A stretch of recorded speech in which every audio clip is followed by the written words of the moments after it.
네, 우리에게 주시는 말씀은 마가복음 13장 22절과 23절입니다. 우리 이 말씀을 우리 한 목소리로 함께 봉독하겠습니다. 거짓 그리스도들과 거짓 선지자들이 일어나서 이적과 기사를 행하여 할 수만 있으며 택하신 자들을 미혹하려 하리라. 너희는 삼가라. 내가 모든 일을 너희에게 미리 말하였노라. 아멘. 자, 오늘 설교의 제목은 거짓에서 마음을 지킵시다입니다. 지금 이제 우리 시대적인 상황에서 그리고 또 우리나라의 이 상황 가운데서 이 말씀을 여러분들이 잘 기억하고 묵상할 수 있으면 좋겠습니다. 자, 거짓 그리스도인들과 거짓 선지자들이 일어나서 이렇게 이야기를 합니다. 이것은 예수님께서 마지막 때가 되면 될수록 우리 안에 일어날 많은 일들에 대하여서 말씀을 하신 겁니다. 물론 이 외에도 자연재해에 대해서 이야기를 하셨습니다. 지진과 기근과 전쟁과 이런 전쟁의 소문들이 점점 더 많아질 것이다 라고 이야기를 했습니다. 그리고 거짓 선지자들도 등장할 거라고 이야기를 했습니다. 그런데 이게 참 끝이면 좋겠는데 뭐라고 이야기를 하십니까? 이게 끝이 아니라 시작이다 라고 이야기를 하셨습니다. 그래서 이 말씀을 묵상할 때에 한편으로는 두렵지만 또 한편으로는 예수님께서 미리 우리에게 이것을 말씀하심으로 인하여서 우리가 소망을 볼 수가 있습니다. 자, 성경이 우리에게 중요한 것은 과거의 어떤 역사적인 기록, 옛날에 예수님이라는 분이 있으셨어. 이런 것 때문에 성경이 중요한 것이 아닙니다. 성경은 과거의 일들과 그리고 앞으로 일어날 일들에 대한 기록이 있기 때문입니다. 그래서 성경을 다르게 이야기를 하면 예언과 성취라고 이야기를 합니다. 예언과 성취. 이것이 성경이 가지고 있는 특별함입니다. 고대에 많은 책들이 있지만 그 고대의 많은 책들이 종교서적이 되지는 않습니다. 그냥 옛날에 이런 사건이 있었구나, 옛날에 이런 왕들이 있었구나, 옛날에 이런 역사적인 사건들이 있었구나, 거기에서 끝입니다. 오래된 책이라고 해서 그것이 종교적인 서적이 되지는 않습니다. 성경이 가지고 있는 가장 특별함은 무엇인가 하면 예언과 성취입니다.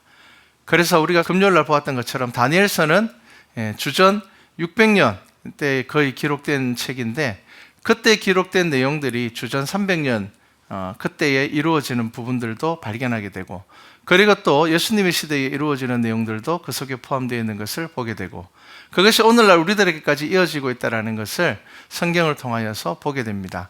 그런데 그것이 그냥 애매한 그런 예언이 아니었습니다. 아주 정확하게 한 왕이 일어났다가 그 왕이 지나고 나면 내 나라가 나눠질 것이고 이렇게 구체적인 이야기들이 성경 안에 기록되어 있다는 겁니다. 자, 성경은 우리들에게 예언과 성취라는 부분에서 아주 중요합니다. 여러분, 우리에게 어떠한 일들이 일어났을 때에 우리가 감당하지 못하는 일들이 일어났을 때에 우리가 이것을 미리 알지 못하면 이것은 굉장히 놀라운 일이고 어떻게 해야 될지 모르는 일들입니다. 두렵기만 합니다. 그런데 만약에 이 일들이 미리 기록되어 있다면, 미리 성경 가운데 우리에게 말하고 있다면 이것은 두렵지만 또 한편으로는 우리에게 소망이 되는 것입니다. 여러분, 미리 알지 못하면 그냥 두려운 것으로 끝납니다. 걱정하는 것으로 끝납니다. 그리고 거기에 마음을 뺏길 때가 참 많습니다. 그런데 성경에 이미 이런 일들이 일어날 것이라는 것이 기록되어 있다라면은 우리는 이것을 통하여서 하나님의 뜻을 발견해야 되고 우리의 믿음을 붙잡을 수가 있어야 됩니다.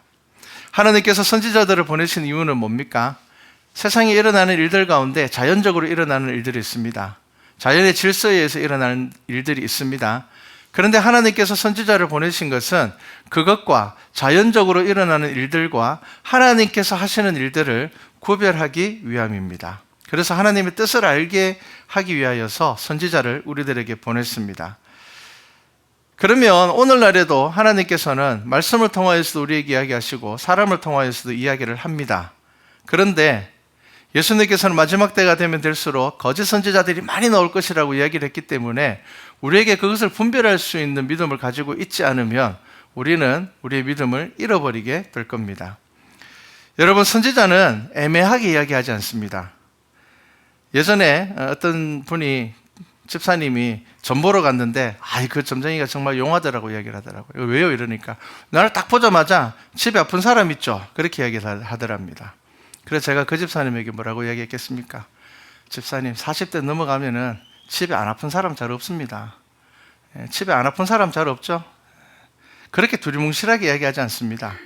그 사람이 진짜 정확한 용한 점쟁이라면은 당신 집에 나이가 몇 살인 사람이 있고 그 사람이 남자고 여자고 정확하게 맞춰야 됩니다. 그냥 두리뭉실하게 당신 가족 중에 아픈 사람 있죠? 혹은 뭐 자녀 때문에 힘들죠? 자녀 때문에 안 힘든 부모 없습니다. 모여보면은 남들이 보기에는 저 집 자녀가 정말 좋은 것 같아도, 야, 우리 자녀하고 비교해보면은 저 집 아들은 대단한 것 같아도 그 부모에게는 걱정입니다.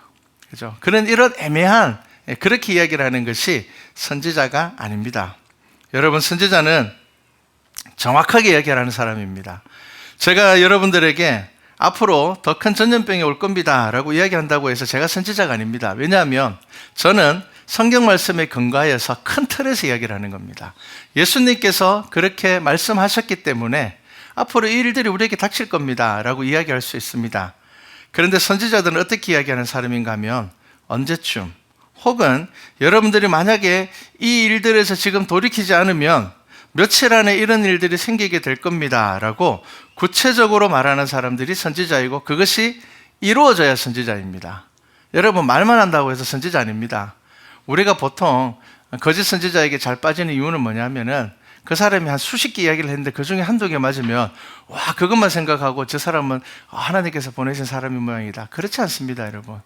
누군가가 병을 고치는데 100명에게 안수기도를 했는데 한 명이 고쳐졌다고 해서 저 사람은 대단한 사람이다. 그러면 99명은 뭡니까? 그렇지 않습니다. 여러분, 예수님께서 병 고치는 사람이 있었고 못 고치는 사람이 있었습니까?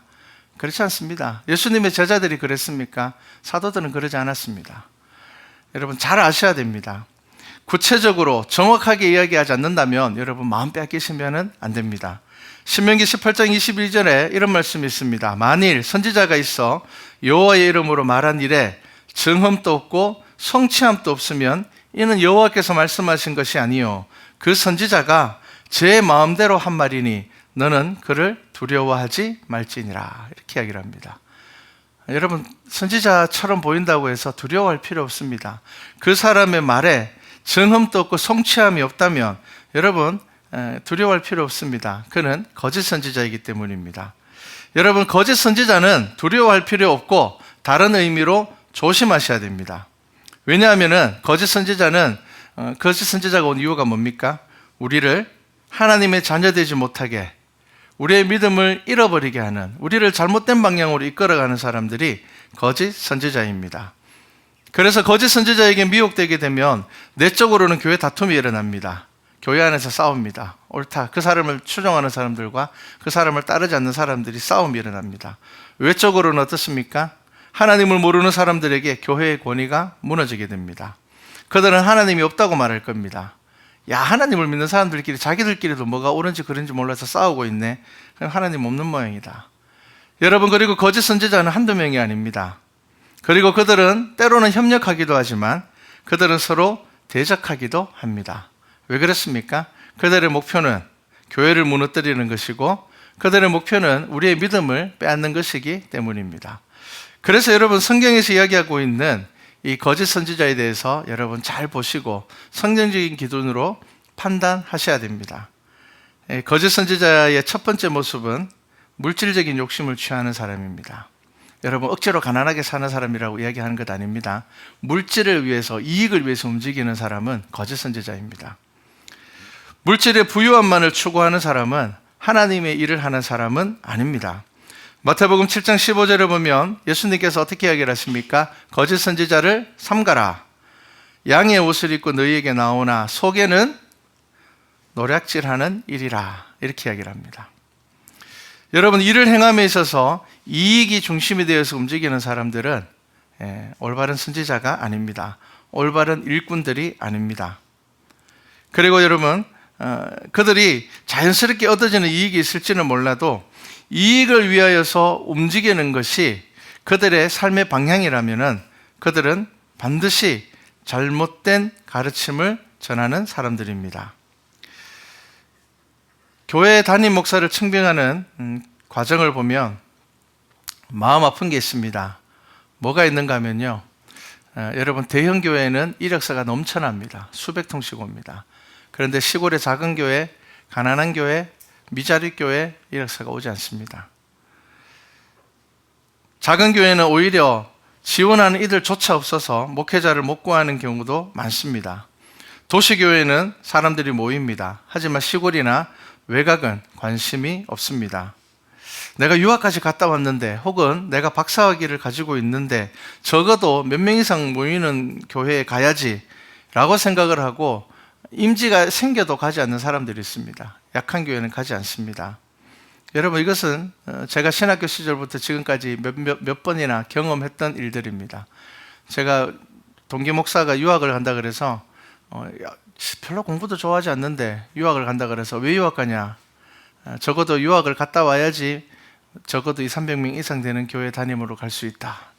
여러분, 내가 정말 하나님의 말씀이 궁금해서, 내가 정말 더 배우고 싶어서, 내가 하나님의 말씀 좀 더 깊이 있게 공부하고 싶은데 내가 공부하고 싶어하는 이 학문의 대가가 거기 있더라. 그래서 내가 거기 가봐야 되겠다. 이거는 정말 좋은 겁니다, 여러분. 왜냐하면은 내가 목회자로서의 어떤 그 방향성에 의지가 있어서 움직이는 거잖아요. 그런데 그것이 아니라 단순히 이것을 하나의 직업으로 생각하고 더 좋은 환경을 위해서 나아가기 위해서 그렇게 생각한다면은 그것은 잘못된 겁니다. 여러분, 그것은 올바른 마음이 아닙니다. 그것은 하나님께서 기뻐하시는 마음이 아닙니다. 우리 교회는 종종 학력 위주의 잘못된 관행을 비판하면서도 정작 교회에서조차도 사역자를 구할 때에는 박사학위 미만으로 안 구하는 경우들이 많습니다. 여러분, 이게 우리의 현실입니다. 마치 학력이 높은 것이 유학이라도 갔다 와야지, 그래야지 목회자의 자격이 있는 것처럼 말할 때가 참 많습니다. 여러분, 교회에서 사역자를 구할 때, 일꾼을 구할 때 가장 중요한 것은 무엇입니까? 부르심에 대한 소망입니다. 여러분, 이게 1순위가 되어야 됩니다. 정말 이 사람이 하나님의 부르심에 응답하고 있는 것인가? 그리고 자신을 헌신하면서 하나님의 일들을 감당하려고 하는가? 이것이 중요합니다. 그런데 여러분, 조금만 둘러보면은 교회 안에서 이러한 것들보다 더 중요한 것이 물질적인 이익이나 세상적인 기준이 될 때가 너무 많다라는 겁니다. 자, 여러분, 두 번째 거짓 선지자는 어떤 사람인가 하면요, 당연히 거짓말을 가르치는 사람입니다. 이사야서 9장 14절 말씀부터 보면 이런 말씀이 있습니다. 그러므로 여호와께서 하루 사이에 이스라엘 중에서 머리와 꼬리와 종려나무 가지와 갈대를 끊으시리니 그 머리는 곧 장로와 존귀한 자요 그 꼬리는 곧 거짓말을 가르치는 선지자니라. 이런 말씀이 있습니다. 여러분, 우리는 거짓말이 잘못이라는 거 다 압니다. 그런데 또 상대적으로 거짓말이 통용되는 사회를 누가 만들어가느냐, 이 시대적인 분위기에서 만들어져 갑니다. 이건 굉장히 여러분 심각합니다. 모든 사람들이 거짓말을 싫어하고 거짓말에 대해서 이것은 잘못된 것이기 때문에 통용할 수 없다라고 이야기를 하면은 우리 안에서 완전하게 사라지진 않겠지만 거짓말이 그렇게 자리 잡지는 않을 겁니다. 그런데 우리는 거짓말에 대해서 가벼운 마음들을 가질 때가 많습니다. 여러분, 우리나라의 사기꾼이 세계적으로 1위입니다. 왜 많습니까? 법적으로 처벌이 약하기 때문입니다. 인식이 없다라는 겁니다. 음주운전자는 왜 많습니까? 처벌 약합니다. 어떤 나라 가니까 음주운전 하면은 바로 감옥으로 넣어버리는 데도 있고요. 2번인가 3번 하면은 엄청난 형벌을 주는 나라도 있더라고요. 여러분, 거짓말이 왜 통할까요? 거짓말을 통하여서 얻는 이익이 손해보다 크기 때문입니다. 쉽게 얘기하면 한번 모험 걸어볼 만하기 때문입니다. 여러분, 우리에게 거짓말을 가르치는 선지자들 조심해야 됩니다. 그런데 여러분, 그게 거짓말인지 아닌지 모르기 때문에 속는 겁니다. 여러분, 거짓말이라는 것을 알고 속는 사람 없습니다. 거짓말이 아니라 진실이라고 생각하기 때문에 그것을 따라가는 겁니다. 그래서 예수님께서 뭐라고 이야기를 하셨습니까? 거짓 선지자들 혹은 적그리스도들은 자기를 뭘로 포장할 수 있다고요? 광명한 천사로 나타낼 수 있다. 여러분, 이거 정말 심각한 문제 아닙니까? 사기꾼들이 나타나는데 사기꾼인 걸 도저히 모르는 상황이라는 겁니다. 악한 자들이 나타나는데 그 사람이 악한지를 도무지 알 수 없는, 그러니까 정말 믿음의 눈으로 보지 않으면, 정말 내가 깨어있지 않으면 그것을 알 수 없다라는 겁니다. 그래서 저와 여러분이 깨어 있어야 하는 것입니다. 그리고 여러분, 왜 거짓말을 가르치는 사람들이 자꾸 등장하는가 하면 예레미야서 27장 14절입니다. 그러므로 당신들은 바벨론의 왕을 섬기게 되지 아니하리라 하는 선지자의 말을 듣지 마소서. 그들은 거짓을 예언함이니이다. 자, 이 말은 예레미야가 지금 남유다에게 이야기를 합니다. 우리 바벨론의 포로로 잡혀갈 겁니다. 우리가 하나님 앞에 범죄하였기 때문에, 잘못했기 때문에 우리 잡혀갑니다. 가서 70년이라는 시간 지나야 돌아올 수 있을 겁니다. 그렇기 때문에 당장 멈춰야 됩니다. 바벨론에게 항복하셔야 됩니다. 그렇게 이야기를 하는데 거짓 선지자들이 뭐라고 이야기를 한다고요? 안 잡혀갑니다. 거짓 선지자들은 누구 이야기하면서 안 잡혀갑니다 한다고요? 하나님 이야기하는 겁니다. 하나님께서 우리 버리지 않으십니다. 우리 안 잡혀갑니다. 여러분, 왜 사람들이 거짓말에 속는 줄 압니까? 거짓 선지자들의 말이 때로는 위로가 되기 때문입니다. 그런데 이 위로가 어떤 위로인가 하면은 내가 듣고 싶은 말을 해주기 때문입니다. 그래서 여러분, 우리가 깨어있다라는 말은 무슨 말인가 하면은 나의 생각과 고집을 내려놓는 겁니다. 우리가 광야라는 찬양 가운데 있는 가사처럼 내 고집을 내려놓고 내 생각을 내려놓지 않으면은 우리는 거짓 선지자 구별 못합니다. 누가 와서 내가 듣고 싶은 말, 나를 기분 좋게 하는 말, 내가 지금 궁지에 몰려 있는데 와서 야, 네가 맞아, 나는 늪이냐, 그렇게 이야기를 하면요, 그 말에 마음을 빼앗기는 겁니다. 여러분, 내 욕심과 내 자아와 내 고집을 내려놓지 않으면은 우리는 우리의 잘못을 돌아보지 못하게 됩니다. 우리가 우리의 잘못을 인정하지 못하게 되면은 우리는 거짓 선지자를 구별하지 못합니다. 거짓 선지자를 통해서 오히려 위로받는다라는 겁니다. 그래, 우리 바벨론 포로 안 잡혀가는 거야. 야, 우리가 잘못했으면 얼마나 잘못했다고 하나님께서 설마 우리를 버리시겠냐. 그러니까 결국은 그 시대에 예레미야가 거짓 선지자가 된 겁니다. 그런데 나중에 이 예레미야서가 성경에 남기게 된 이유는 뭡니까?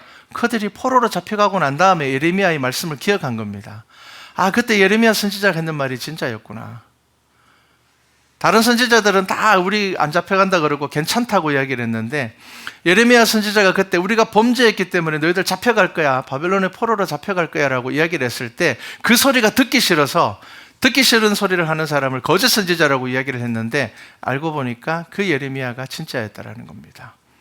왜 사람들이 진짜라고 이야기되었다고요? 아까 신명기 말씀처럼 예레미야 예언은 이루어졌고 정흠이 있었고 나타난 겁니다. 그래서 사람들이 그 이후로 예레미야의 다른 말씀에도 귀를 기울이게 된 겁니다. 아, 그때 예레미야가 또 무슨 이야기를 했지? 또 우리에게 무슨 말을 했지? 그럼 우리가 어떻게 살아야 되지? 사람들이 점점 더 예레미야의 말씀에 귀를 기울이게 된다는 겁니다. 여러분, 우리의 고집과 생각 버리는 훈련하셔야 됩니다. 어디에다 버려야 됩니까? 말씀 앞에서 내려놓아야 됩니다. 말씀 앞에서 버릴 수 있어야 됩니다. 그냥 내가 인격을 다스리고 내 성품을 다스려서 고집과 자아를 내려놓는 것이 아닙니다. 그러면 오히려 나중에 더 큰 고집이 생길 수 있습니다. 그것이 아니라 말씀을 중심으로 나의 삶들을 내려놓을 수 있어야 한다는 겁니다. 여러분, 북한에서 아이들 세뇌하는 영상을 보면 무섭습니다. 제가 예전에 유치원 아이들이죠. 한 6살, 7살 된 아이들이 김일성이라는 사람에 대한 생애에 대해서 교육을 하는 영상을 옛날에 막 뉴스 같은 데 보면 잠시 나오잖아요. 깜짝 놀랐습니다. 뭐냐 하면은 우리 다 큰 어른들도 모아놓으면은 졸잖아요. 그러니까 설교 한 20분 하는데 25분 하는데 졸잖아요. 근데 걔들은 1시간 넘게 하는데 애들이 자세가 딱 흐트러지지 않고, 야, 어른이 저러면 내가 이해를 하겠는데 어떻게 초등학생도 안 들어간 유치원 아이들이 다 눈이 막 초롱초롱하잖아요. 걔들 보면은 어떻게 저렇게 들을 수가 있지? 와, 정말 무섭구나, 그런 생각을 했습니다. 여러분, 세뇌는 다른 생각을 하지 못하게 합니다. 여러분, 우리도 거짓 선지자에게 매이게 되면은 세뇌가 됩니다. 다른 사람 말 안 듣습니다. 그 사람 말만 듣습니다. 그 사람 말만 진리가 됩니다. 여러분, 성경의 말씀이 귀에 안 들어오고 사람의 말만 귀에 들어온다 그러면은 여러분, 지금 내가 잘못된 길을 갖고 있구나 생각하셔야 됩니다. 사람의 말보다 훨씬 더 중요한 것은 성경의 말씀입니다. 성경의 말씀이 저와 여러분의 삶에 가장 중심이 되어야 하는 겁니다. 그래서 거짓 선지자에게 매이게 되면 참된 말을 하는 선지자들을 대적하게 됩니다. 예레미야는 백성들에게 버림을 받습니다. 내가 듣고 싶은 말 한다고 좋은 선지자 아닙니다. 때로는 나에게 좀 쓴 말을 하더라도 그 말이 성경을 중심으로 하는 말이라면은 여러분들이 받아들일 수 있는 믿음의 자세가 되어 있어야 됩니다. 그리고 거짓 선지자의 특징이 있습니다. 자기 사람을 만들려고 합니다. 여러분, 이거는 동력자의 개념이 아닙니다. 동력자는 제가 여러분들에게 여러분들은 저의 동력자입니다라고 이야기할 때 저와 여러분이 하나가 되어서 한 방향으로 가는 게 동력자입니다. 그런데 자기 사람을 만든다라는 것은 결국은 나를 추종하는 사람을 만드는 겁니다. 자, 예레미야서 5장 31절에 보면 이런 말씀이 있습니다. 선지자들은 거짓을 예언하며 제사장들은 자기 권력으로 다스리며 내 백성은 그것을 좋게 여기니 마지막에는 너희가 어찌하려느냐. 선지자들은 거짓말을 합니다. 그런데 제사장들은 선지자가 이제 거짓말을 하고 본질을 잃어버렸으니까 제사장들은 무서울 거 없습니다. 왜냐하면 제사장들이 잘못된 길로 나아가면은 선지자가 하나님의 말씀을 선포하고 그거 잘못된 거야. 너희들 지금 그렇게 하면 안 되라고 이야기를 해야 되는데 거짓 선지자들은 거짓말 예언합니다. 그러니까 자연스럽게 제사장들을 어떻게 한다고요? 자기 권력으로 다스리며 자기 힘을 모으고 자기 물질을 모읍니다. 그리고 자기 사람들을 모읍니다. 자, 그러니까 내 백성들은 그걸 좋게 여기니 이렇게 얘기를 합니다. 왜 백성들이 좋게 여길까요? 자, 제사장들이 자기 권력으로 다스릴 때 어떻게 할 것 같습니까? 적당한 이익을 주어주고 그들을 편하게 해주고 그들이 좋아하는 일들을 해주고 그렇게 하면서 자기 사람들을 만드는 겁니다. 그때 어떻게 이야기합니까? 마지막에는 너희가 어찌하려느냐? 너 어찌할 거냐? 여러분, 이러한 상황이 되면은 도저히 믿음으로 이겨낼 수 없을 만큼 큰 시련이 다가오게 되는 것을 말합니다. 여러분, 왜 백성들이 좋게 여깁니까? 선지자의 거짓 예언은 백성들이 듣기에 좋은 말 할 겁니다. 제사장의 권력을 따르는 이들에게는 적당한 이익이 주어질 겁니다. 그래서 어떤 문제가 생깁니까? 같은 편에게는 다 좋은 것만 주고 우리 편이 아니면 다 거짓이 되고 다 적이 됩니다. 자신의 부족함을 인정하지 않습니다. 여러분, 지금 우리의 시대가 그렇지 않습니까? 여러분, 우리가 교회가 서로 의견이 나눠서 싸울 수 있습니다. 서로 의견이 다를 수 있습니다.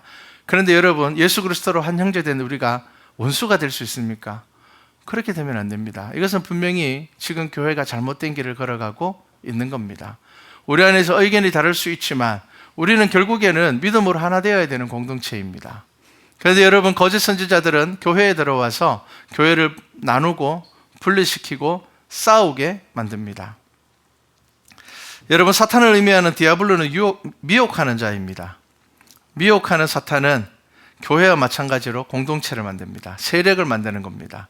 여러분, 거짓이지만 이익이 되고 만족이 되면 사람들이 따릅니다. 여러분, 공의나 정의보다 내 편, 우리끼리를 더 앞세운다면 어떤 사람이든지 그것은 거짓입니다.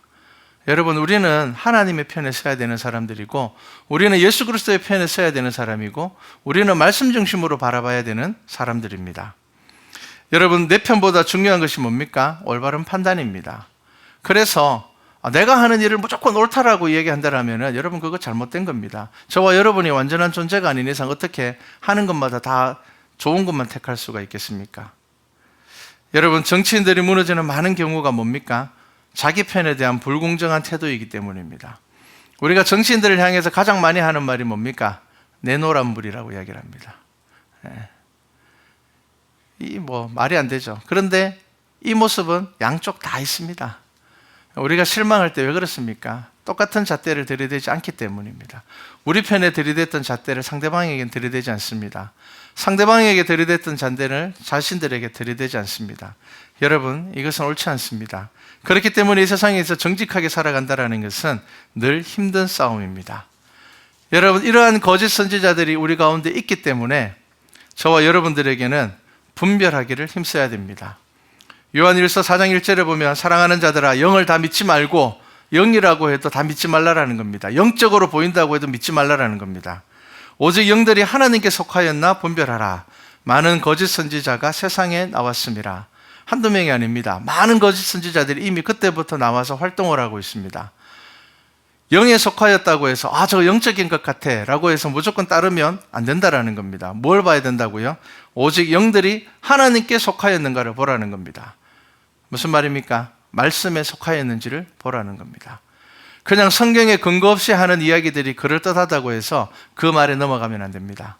정확한 성경의 근거와 성경의 이유를 찾으셔야 됩니다. 그리고 여러분들이 생각하는 것들에 반하는 의견들이 있다라면은 내가 생각하는 거하고 다르니까 저 사람이 틀렸어 라고 생각하기보다는 성경적인 것을 다양하게 찾아보셔야 됩니다. 성경 말씀에는 어떻게 이야기하고 있는가? 여러분, 분별하는 것에 전문가가 되어야 됩니다. 여러분, 신학을 해서 목사가 되라는 이야기는 아닙니다. 성도가 말씀이 중심이 되어 있으면 넘어가지 않습니다. 그리고 여러분들 아셔야 될 게 있는데, 거짓 선지자는 처음부터 타고나는 사람들이 아닙니다. 거짓 선지자들은 미혹된 사람들입니다. 다시 이야기를 하면 예전에는 정말 신실했던 사람들, 혹은 겸손했던 사람들, 정말 하나님께 속하여져 있던 사람들이 미혹을 받아서 타락하여 거짓 선지자가 되는 겁니다.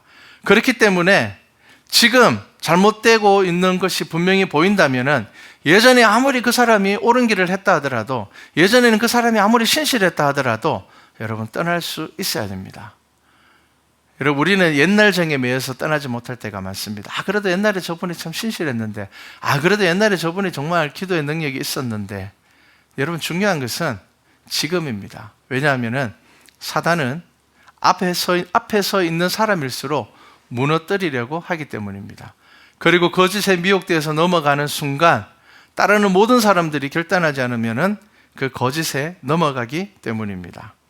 여러분, 아담과 하와가 태생이 죄인이었습니까? 아닙니다. 보시기 아름다웠습니다. 미혹을 받아서 죄인이 되었습니다. 그리고 다른 사람을 또한 미혹하는 사람이 됩니다.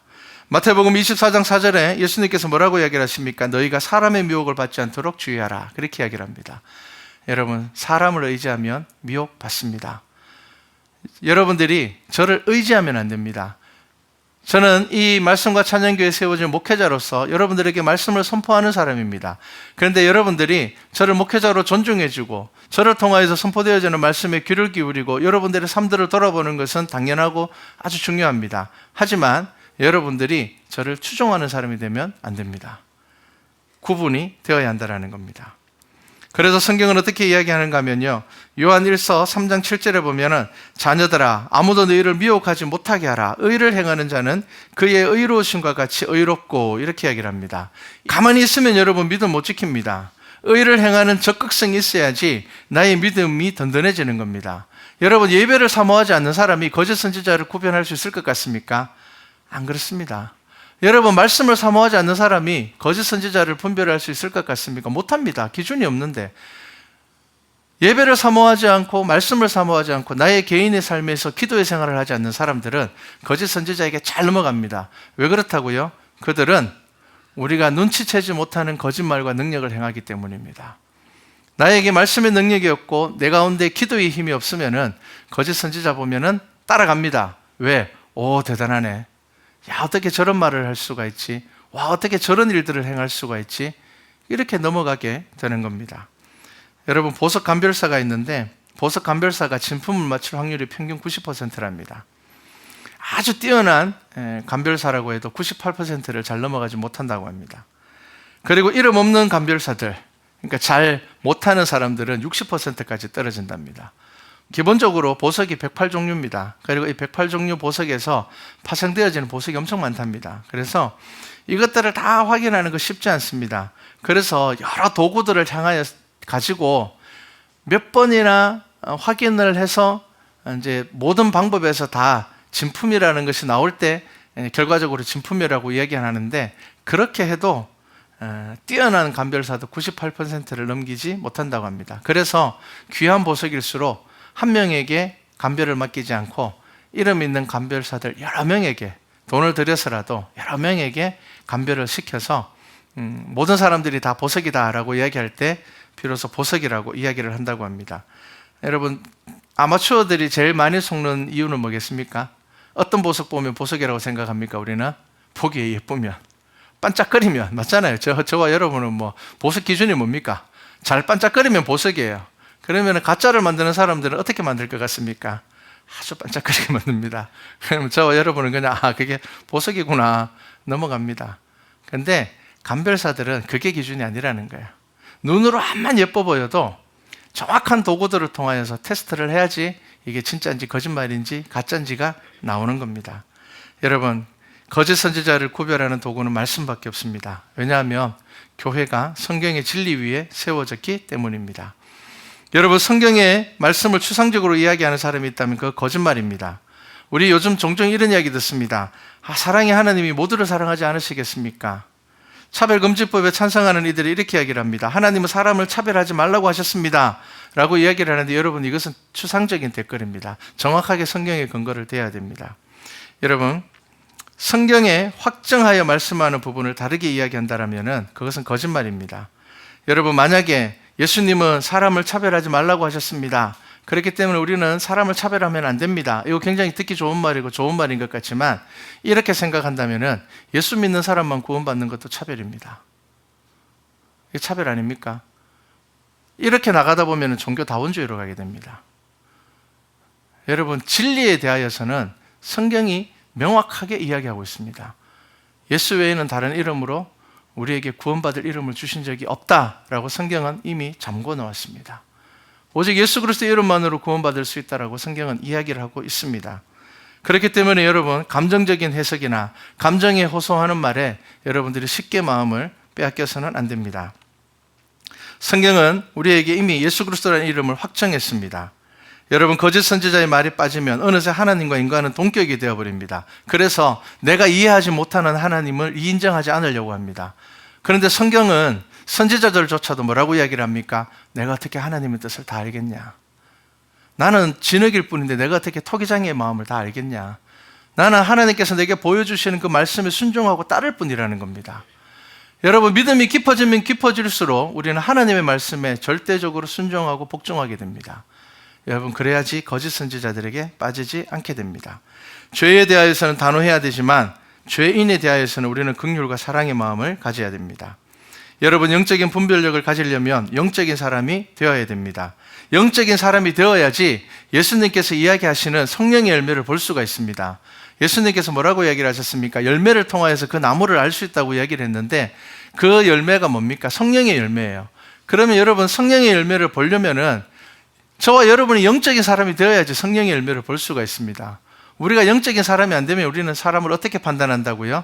보이는 그 사람의 재정적인 상황이나 사회적인 지위나 그가 가지고 있는 권력으로 그 사람을 보게 된다는 겁니다.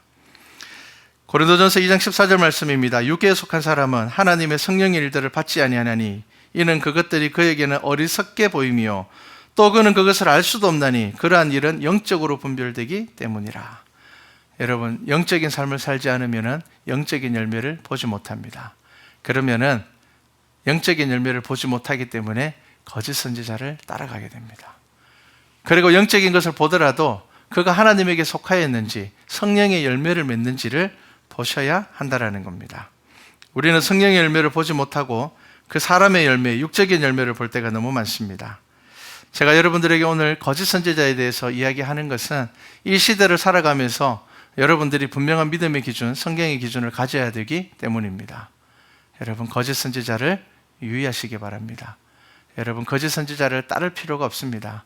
여러분, 나라를 위해서 기도하고 싶으면 여러분들이 골방에서 부르짖어서 기도하십시오. 교회에 나와서 기도하십시오.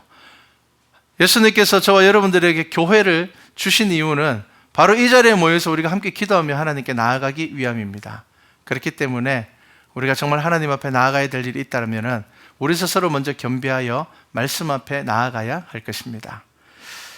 열매 없는 일을 따르지 마시기 바랍니다. 우리 말씀과 찬양의 모든 성도는 미혹되지 아니하고 말씀의 길을 따라갈 수 있기를 주님의 이름으로 축복합니다.